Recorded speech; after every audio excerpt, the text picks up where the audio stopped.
Welcome, our third edition of Decision Pints with a special guest, Mathieu Choux, and featuring Sockeye Brewery's Galena Gold and Double Dagger IPA. Cheers to you, Mathieu. Cheers, Jason.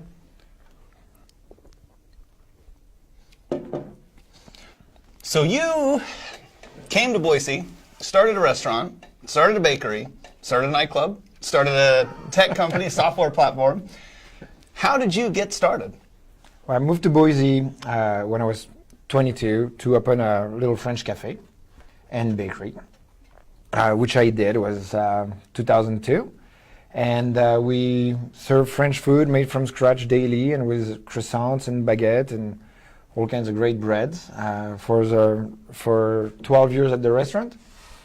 And after starting the bakery, we started doing wholesale, and that was with Gaston's Bakery.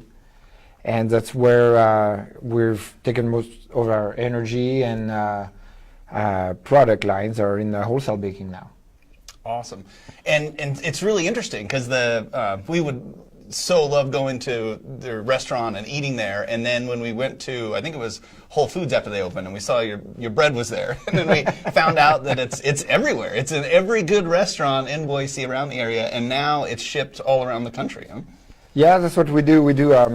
We do everything from scratch. We haven't changed the formulas, recipes, or the procedure of all the breads and croissants we do. We do still handcrafted, fresh daily, and we just do quite a bit of it. Wow. So to high-end restaurants and markets, supermarkets, hotels, and things like that.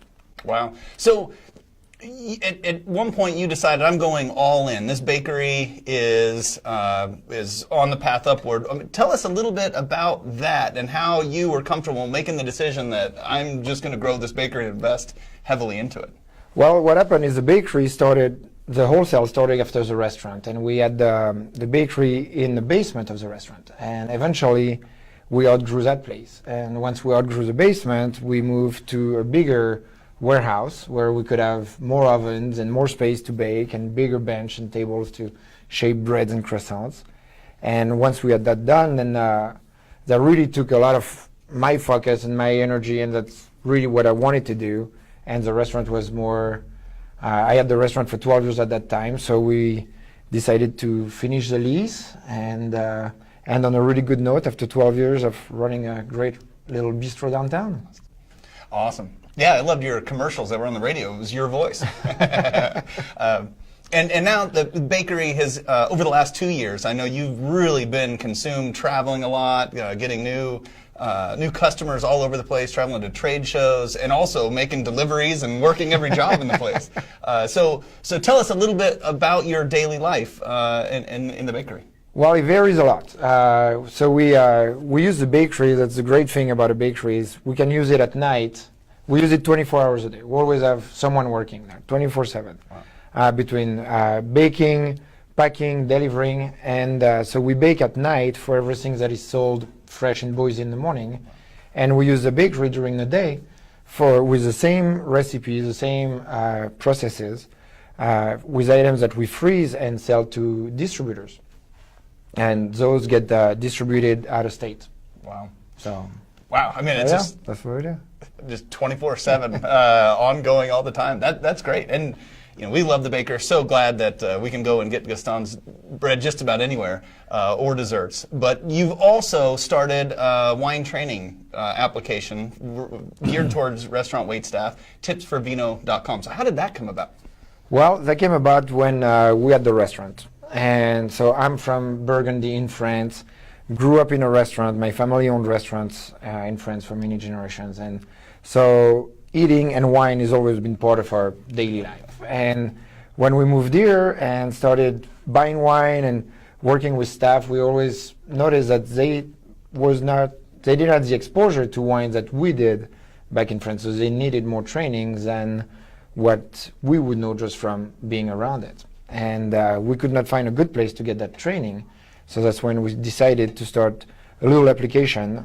First, we thought of that just for us, a little application to help train waiters and waitresses to sell wine and pairing and things like that. Wow. Awesome. And so you actually produced the lessons, came up with, invented the questions, the evaluation. How long did that process take, and what was it like, running a bakery, running a restaurant, and then now adding this? Well, it took many years, and we've always had the training for the restaurant, but it took a long time to being able to put it on the platforms that would be suitable for other customers. So the idea is to sell membership. That's what we're doing to other restaurants, that they pay monthly to have access to the content and the questions, and have their staff being certified tipsforvino.com wine training. Wow, that's great. And so in the restaurant business, wine being so high margin, I mean, it's interesting that it's not just part of the everyday course of every restaurant that has wine. Yeah, that was my surprise because it's such a great item for a restaurant to sell, because you don't have to make it from scratch. You just buy it and resell it. There's a very long shelf life, and so there's no waste on it. So it's really a good item to sell with a very high margin. And a beautiful subscription recurring revenue service.